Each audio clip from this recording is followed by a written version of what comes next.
the work of the Holy Spirit. As I had said earlier, the work of the Holy Spirit is found in two sections of the New Testament: John chapter 14 chapter to the 16th chapter, and then Romans chapter 8, which I had taken the previous time when I was taking the service. Now, in this chapter, we get the assurance of Jesus Christ in the work of the Spirit, whom he leaves behind for the sake of all his disciples. So let us go into the text and see what observations we can learn on the work of the Holy Spirit in these chapters. Now, in the 15th and the 16th verse, it says, "If you love me, keep my commandments.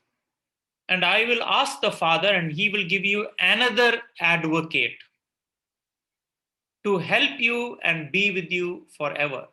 Now, the word advocate, some translations it says comforter, but here in this particular translation it is advocate. And in the Old Testament, the word advocate is generally a reference to the Redeemer, the one who comes on behalf of you to deliver you, to protect you, to keep you. So it is in that meaning that Jesus is using this reference to the Holy Spirit, and he says, "I will send you another advocate or another redeemer." Now, the point is, Jesus Christ is actually our redeemer, and he's saying, "I'm going to send you someone who is going to be in place of me, who will help you and be with you forever." That means the Holy Spirit is with us permanently to help us. In fact, in Ephesians chapter 1, verses 13 to 14, we read, it says there, "And you also were included in Christ when you heard the message of truth, the gospel of your salvation. When you believed, you were marked in him with a seal, the promised Holy Spirit, who is a deposit guaranteeing our inheritance until the redemption of those who are God's possession." So the day you believed, that very day, same day, you were marked with the seal, which is of the promised Holy Spirit.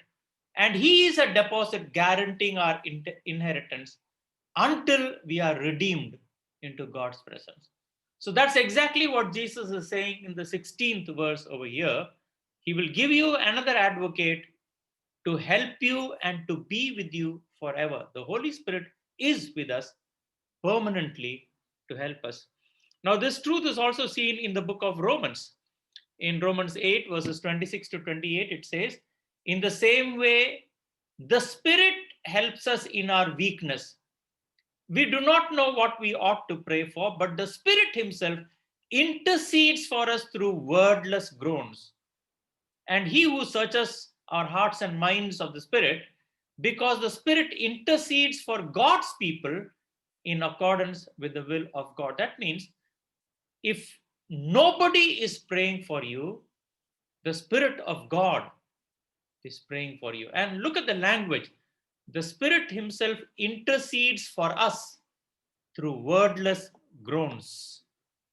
And if you look at the word groan, actually it means, I don't know how many of you have gone through any kind of pain, but when you go through severe pain, you groan because you are in pain.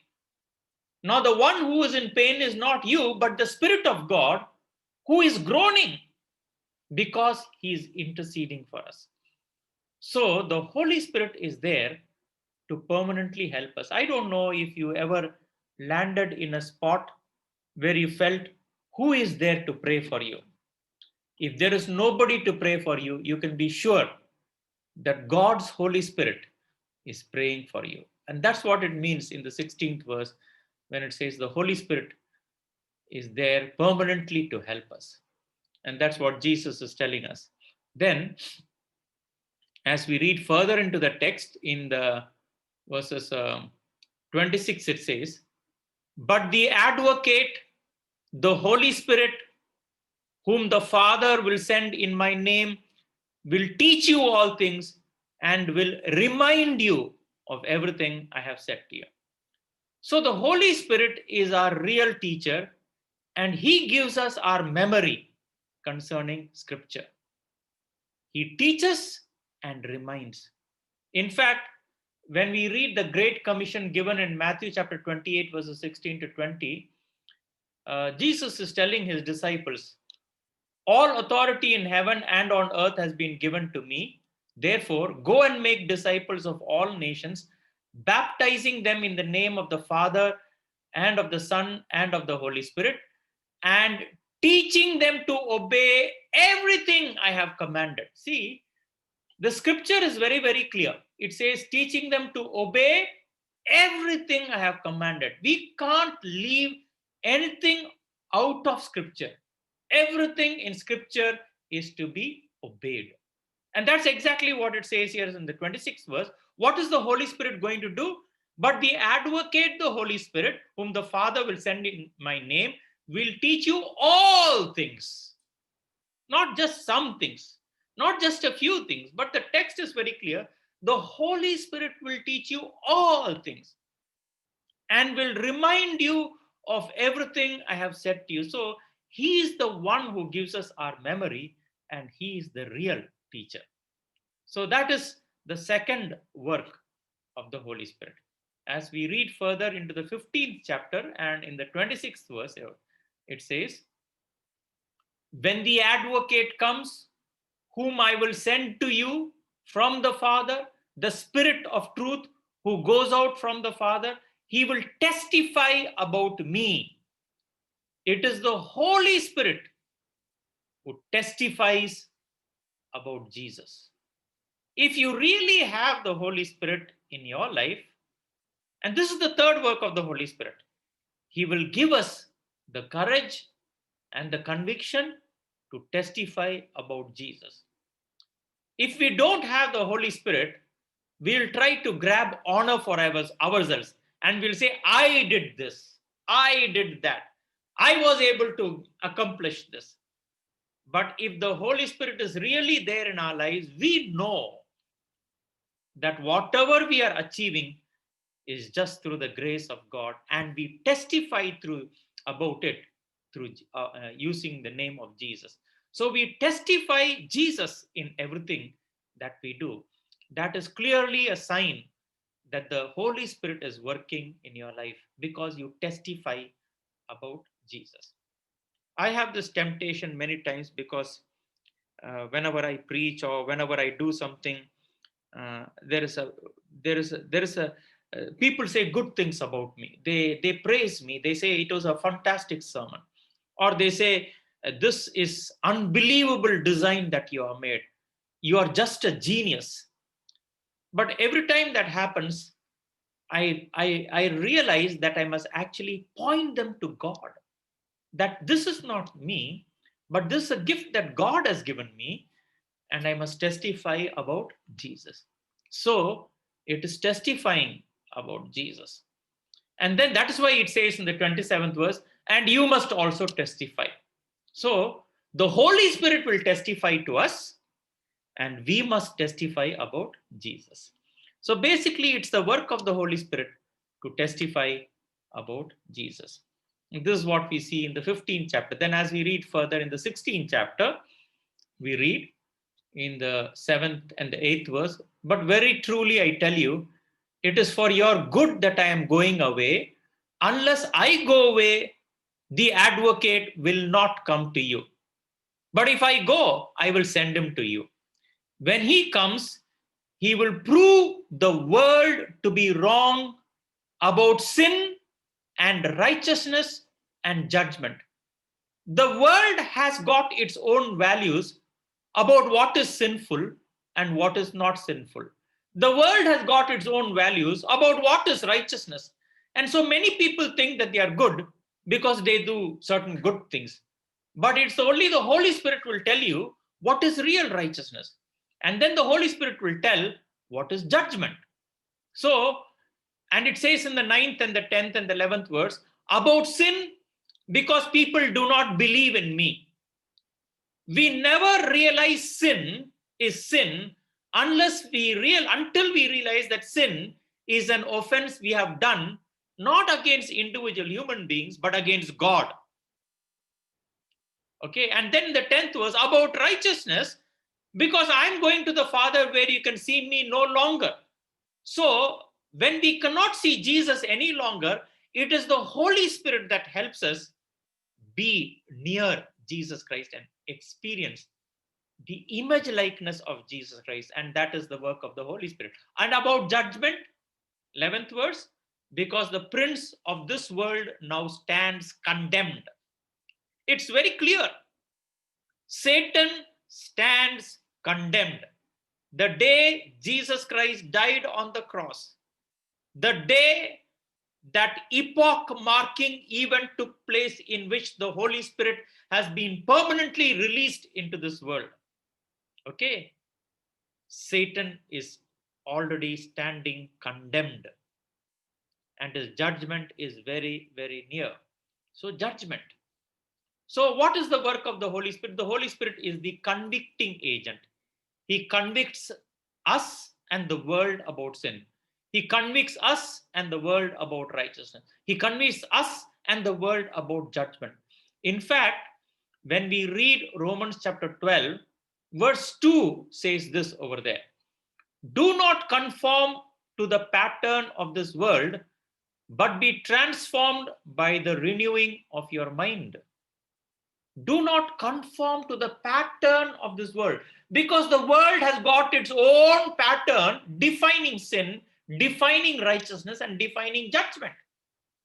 Okay, and now just recently the US elections got completed, and there were many Christians who were praying for the election of Trump in India.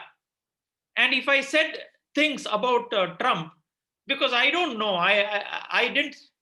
there are several Christians who don't like Trump, but there is a group of Christians who are thinking that if Trump comes to power, everything will be good. The evangelicals will have their sway. Okay, but Trump lost and Joe Biden has come to power. Why are they praying for Trump to come to power?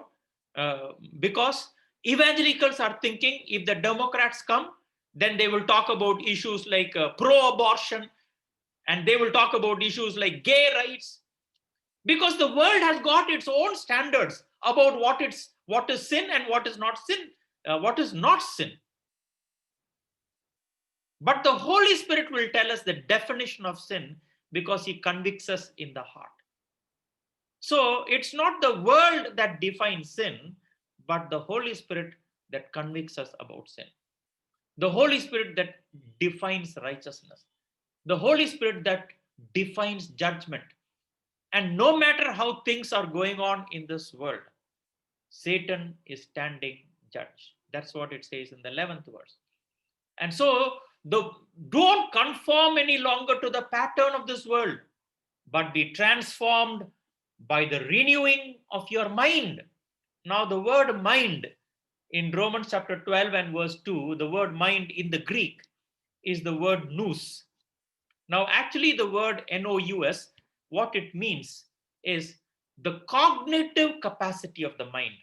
There are many words for mind in the Greek. There's a word called phrenio. There are many other words. But this word mind, nous, in the Greek actually means the cognitive capacity of the mind to distinguish between right and wrong. That is where we will be renewed in our mind. When the Holy Spirit renews our mind, our way of looking at sin, righteousness, and judgment completely changes. And that's why the Holy Spirit is a convicting agent. And that is the fourth work of the Holy Spirit that we see from the words of Christ himself, as he is describing why he is sending us the Holy Spirit. And when we have the Holy Spirit, he redefines all these things. As we read further into the text, in the 13th verse of the same 16th chapter, but when he, the Spirit of truth, comes, he will guide you into all truth. That means the Holy Spirit is our spiritual guide. I don't know how many of you have read this book. I think it should be available on Amazon. The title of that book is I dared to call him father. And the author's name is Bilquish Sheikh, a Pakistani woman, a high-born, noble Pakistani woman, a wife of a high-ranking officer. She started reading and she discovered Jesus on her own. And then she talks about that discovery of Jesus Christ and writes us the entire personal experience in a book. And the title of that book is I Dared to Call Him Father. If you read that book, you'll be surprised at many verses. And I was surprised while reading that book. The way she's taking the text of the Bible and explaining her experiences and explaining the truth in that. Now, she didn't go to any theological college. And yet, what she is writing is better than most of the people who have gone through theological colleges. How did she do it? Because the Holy Spirit was her spiritual guide. And so, the Holy Spirit is our spiritual guide as we read in the 13th verse, and that is the fifth work of the Holy Spirit. As we read further in the same 16th chapter, in the 13th verse, the second part of it, he will not speak on his own. He will speak only what he hears, and he will tell you what is yet to come. This does not mean, and people can use this verse to think that therefore, when the Holy Spirit comes into your life, you will be able to prophesy and tell the future. Now, that's not exactly what this verse is meaning. This verse is talking about the capacity to discern. Now, as these US elections were taking place, I could clearly see who is going to win and who is going to lose. But there were a lot of people in India, Christian evangelicals. There were a lot of evangelicals in America who were predicting and prophesying and saying that Trump is going to win. But unfortunately, it didn't happen. Why? Because they did not have the capacity to discern. I'm not saying that the Holy Spirit will not give you the ability to prophesy. Now, He may give that ability to a few people. But most importantly, what the Holy Spirit gives us is the capacity to discern events that are happening and the consequences that will happen because of the events that are happening. That ability to discern is specifically from the Holy Spirit. So this is the sixth work of the Holy Spirit in the life of a believer, that He grants us the capacity to discern. Then, as we read further in the 14th verse, it says, He will glorify me. Same 16th chapter. The Holy Spirit glorifies Jesus Christ. The ability to praise God. Many of us praise God by saying hallelujah a number of times, and that may be okay. But the real ability to praise God using language that actually makes sense, that can only come because of the presence of the Holy Spirit in the life of a believer. And instead of glorifying Jesus Christ, if you start glorifying yourself, then that is not a work of the Holy Spirit. That is a work of pride. That is the work of ego, but it is not the work of the Holy Spirit. One of the things of the work of the Holy Spirit is we submit to God, we become humble, and we realize the glory does not belong to me, the glory belongs to God.